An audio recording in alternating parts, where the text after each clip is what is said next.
Hola a todos, en este video vamos a tocar el tema de los transistores de unión bipolar, o sea los BJT. Pues primero que nada, para empezar, vamos a ver qué es un transistor de unión bipolar y los tipos, ¿no? En este caso, pues vamos a estar analizando con el software un transistor bipolar tipo NPN, pero también hay PNP.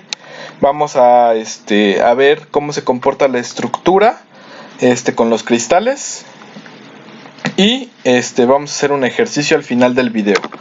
Entonces, pues primero que nada, vamos a ver la definición de un transistor bipolar. Pues es un dispositivo electrónico y que permite pues aumentar la corriente y disminuir el voltaje. Vamos a ver en un ejemplo cómo sucede este fenómeno. Y pues también se encarga de controlar el paso de corriente a través de sus terminales.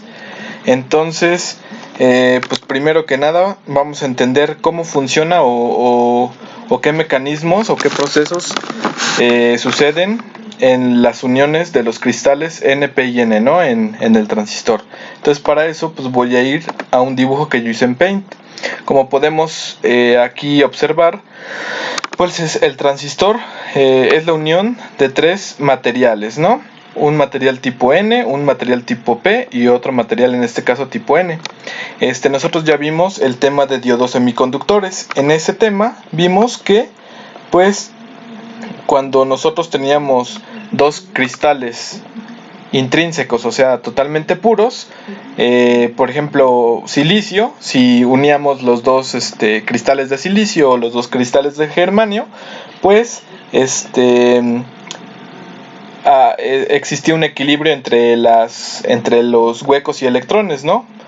Porque pues llenaban su octeto, ¿no? Eso lo ven en la configuración de Lewis en química. Y pues quedaba una red cristalina totalmente pues neutra, ¿no? Y después de eso nosotros podíamos agregar electrones o huecos, o sea, hacer un dopaje. ¿Para qué? Pues para permitir pues ciertas propiedades eléctricas, ¿no? En los cristales. Entonces, en este caso también pasa eso. Tenemos los cristales que antes eran de germanio o silicio, totalmente puros, pero pues los dopamos, ¿no? Con electrones y huecos. En este caso, pues en el material tipo N, pues es un exceso de electrones, y en el material tipo P es un exceso pero de huecos. Entonces, esta es la estructura más o menos de cómo se vería pues un transistor por medio de sus cristales, ¿no? Y ya es una simbología pues eléctrica, donde podemos ver pues cómo se ve eléctricamente un transistor. Podemos observar que tenemos tres terminales de conexión. Esta de aquí es la base, esta terminal es el colector y esta terminal es la del emisor. La única diferencia de un transistor tipo PNP y NPN es el flujo de la corriente que va a circular. En este sentido, por ejemplo aquí pues circula en ¿no? Y en el NPN, perdón, en el PNP pues circula del emisor para acá. Entonces la única diferencia entre un transistor tipo NPN y uno PNP. Entonces hoy vamos a analizar el NPN. Y pues al principio nosotros debemos de tener presente los mecanismos que sucedían en los diodos semiconductores. Acuérdense que al principio pues teníamos una red pura, ¿no? Después dopábamos y ya teníamos un exceso de electrones y un exceso de huecos.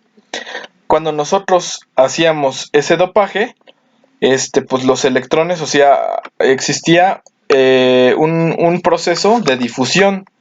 O sea que los electrones, el exceso de electrones iba a ocupar los huecos. Después de ese proceso de difusión, se creaba una zona de depleción en las fronteras, que es la que yo estoy marcando pues con color verde, ¿no? Y esa zona de depleción se le hace alusión al potencial eléctrico, que es el potencial o la barrera que debe de suministrar una fuente de alimentación para que superando esa zona, pues empieza un flujo de electrones, ¿no? Y finalmente, pues el de arrastre, ¿no? Que cuando ya tenía acá una zona de depleción, se creaba un campo y entonces los electrones restantes, pues ya se veían arrastrados por esta zona y ya no permitía, pues, más el flujo de electrones, ¿no? Entonces, ahorita ya que hicimos una recapitulación de lo que sucedía con los diodos semiconductores, vamos a alimentar en directa, ¿no? O sea, vamos a ver cómo se comporta cuando alimentamos con corriente directa esta red de cristales. Entonces, para esto, pues vamos a alimentar la región de base y emisor de manera directa, ¿no? Entonces vamos a poner el positivo aquí y el negativo, pues aquí. Y vamos a ver qué sucede cuando se polariza de esa manera. Acuérdense que, pues aquí tenemos un exceso de electrones, ¿no? Entonces aquí vamos a tener, pues, electrones, ¿no? Un exceso, que van a estar, pues, volando en esta zona. Y también aquí, como nosotros estamos poniendo una fuente, pues aquí el lado negativo, pues, suministra también electrones. Entonces, por este lado, pues vamos a estar, pues, viendo que también hay electrones que se van a estar moviendo hasta llegar, pues, a este lado, ¿no? del cristal. Entonces aquí, si tenemos cargas negativas, de este lado vamos a tener, pues, cargas positivas, ¿no? Entonces aquí vamos a tener cargas positivas o huecos de este lado de la pila. Y también, pues, aquí, ¿no? En la región P. Entonces, ¿qué pasa en este primer escenario? Nosotros acá tenemos unos electrones y aquí también tenemos un flujo de electrones. Entonces esta carga, como es negativa, y aquí también tenemos electrones con carga negativa, pues estos que van a estar suministrados, estos electrones que van a estar suministrados por la fuente, pues van a repeler, van a hacer una fuerza de repulsión hacia estos electrones que están contenidos en la región N. Entonces, si nosotros, por ejemplo, tenemos una batería con un potencial débil o nulo, pues entonces aquí o no va a haber electrones o los electrones, pues, van a tener, pues, una fuerza muy pequeña y tal vez no sea esa fuerza necesaria o no sea la suficiente para traspasar esta zona de depleción. Acuérdense que en los materiales de los diodos semiconductores, la zona de depleción era de 0.7 o 0.3, ¿no? Dependiendo pues, del tipo de material.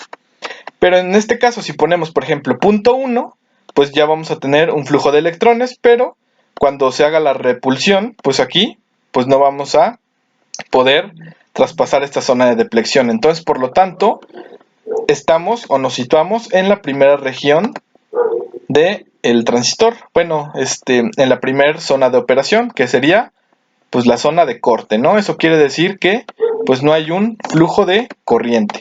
O sea, no hay un flujo de electrones entre la base y el emisor. Entonces, ese sería el primer escenario.